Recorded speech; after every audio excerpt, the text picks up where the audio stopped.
What if I told you that the girl everyone laughed at for wearing torn jeans to school would one day make Simon Cowell cry on live television?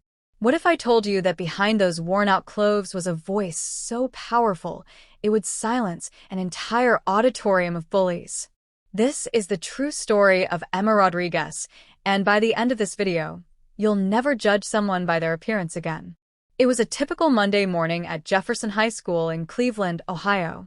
The hallways buzzed with the usual teenage drama, designer backpacks, the latest sneakers, and whispered gossip about who wore what over the weekend. But when Emma Rodriguez walked through those doors, everything went silent. Not the good kind of silent, the cruel kind. Emma wore the same pair of faded jeans she'd been wearing for weeks, torn at the knees, frayed at the bottom, held together by her mother's careful stitching. Her sneakers had seen better days, probably better years. Her backpack was a hand-me-down from her older brother, covered in patches and barely holding together. "Look who decided to show up to school in her pajamas again," snickered Jessica Matthews, the self-proclaimed fashion queen of sophomore year. Her comment sent ripples of laughter through the hallway. "Did she fish those jeans out of a dumpster?" added Tyler Brooks, loud enough for half the school to hear. Emma kept walking, her head down, clutching her worn backpack straps like they were lifelines. This wasn't new. This was every day. Every single day for the past 2 years. You see, Emma's family had been struggling ever since her father lost his job at the steel mill. Her mother, Maria, worked double shifts at the local diner just to keep food on the table and a roof over their heads. New clothes? That was a luxury they couldn't afford. Emma knew this. She understood. But understanding doesn't make the laughter hurt any less. As Emma reached her locker, she overheard a conversation that would change everything. "Did you guys hear about the talent show next month?" Sarah Chin was talking to her group of friends. "The winner gets a $5,000 scholarship and a chance to audition for America's Got Talent." $5,000. Emma's heart raced. That money could help her family so much. Her mother could finally fix the car. They could buy groceries without counting every penny. Maybe, just maybe, Emma could even get some new clothes. But there was one problem. Emma had never performed in front of anyone except her mirror. Sure, she sang while helping her mother with chores, hummed melodies while walking to school, but performing on stage? In front of the same people who mocked her every day. That was terrifying. That evening, Emma sat at the dinner table with her mother and her 8-year-old brother, Miguel. The table was small, squeezed into their tiny kitchen, but it was theirs. Her mother served beans and rice again, the same meal they'd had for the past week. "Mija, you've been quiet today." "More quiet than usual," her mother said, her voice tired but caring. Emma looked at her mother's hands, rough and calloused from years of hard work. Those hands had sacrificed everything for Emma and Miguel. It was time Emma did something for those hands. "Mom, there's a talent show at school. The winner gets money for college," Emma said quietly. Miguel's eyes lit up. "Are you gonna sing, Emma? You have the prettiest voice in the whole world." Emma's mother smiled, the first real smile Emma had seen from her in weeks. "You do have a beautiful voice, Mija. Like an angel." That night, Emma made a decision that would change everything. She filled out the talent show application with shaking hands. Under special requirements, she wrote just one word: piano. The next few weeks were torture. Word had spread around school that Emma Rodriguez, the girl with the torn jeans, had signed up for the talent show. The mockery intensified. What's she gonna do? Sing about being poor? Jessica laughed during lunch. Maybe she'll wear her fancy torn jeans for the performance, Tyler added, causing their entire table to erupt in laughter. Emma tried to block it out. Every day after school, she would walk to the old church down the street where Father Martinez let her practice on their piano. She had been teaching herself to play since she was 10, watching YouTube videos on the library's computer. Her voice, though, that was pure natural talent. The song she chose was Imagine by John Lennon. Not because it was trendy or popular, but because every word meant something to her. Every line spoke to her heart about hoping for a better world, a world where people weren't judged by what they wore or how much money they had. The night of the talent show arrived faster than Emma had hoped. The school auditorium was packed.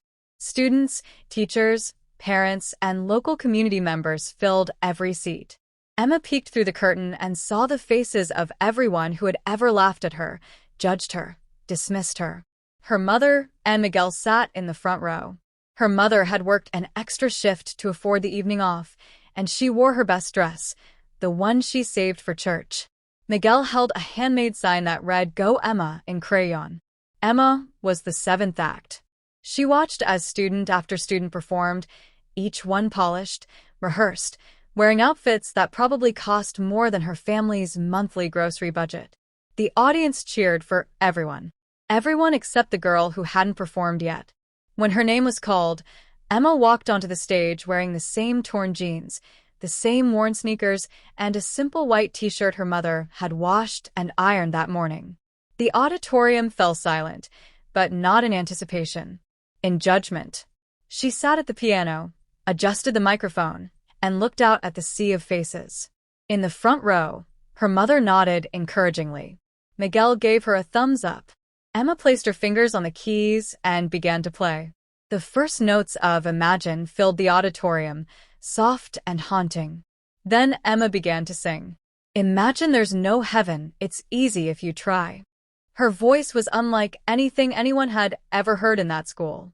It wasn't just beautiful, it was honest. It was pain and hope wrapped together in perfect harmony.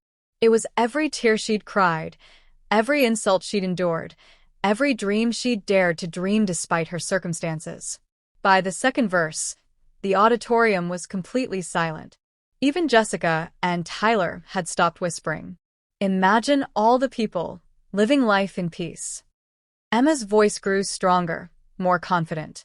She wasn't singing to the crowd anymore. She was singing to every person who had ever felt different, judged, or overlooked. She was singing to everyone who had ever been told they weren't enough because of what they wore something or where they came from. The audience began to sway. Not mockingly, but genuinely moved by what they were hearing. You may say I'm a dreamer, but I'm not the only one. Tears began to stream down faces throughout the auditorium. In the judges' panel, Mrs. Henderson, the music teacher, wiped her eyes. Mr. Johnson, the principal who had disciplined Emma multiple times for dress code violations, sat transfixed. But it was in the back of the auditorium where the most incredible thing was happening. A man in an expensive suit, someone no one recognized, was recording everything on his phone. His name was David Mitchell, a talent scout for a major record label who had come to see his niece perform. He had tears in his eyes. As Emma sang the final lines, her voice echoing through the now silent auditorium, she looked directly at her mother. Maria Rodriguez was crying, her hands pressed to her heart. I hope someday you'll join us, and the world will live as one. The final note hung in the air for what felt like forever. Then the auditorium exploded. Students jumped to their feet. Teachers cheered.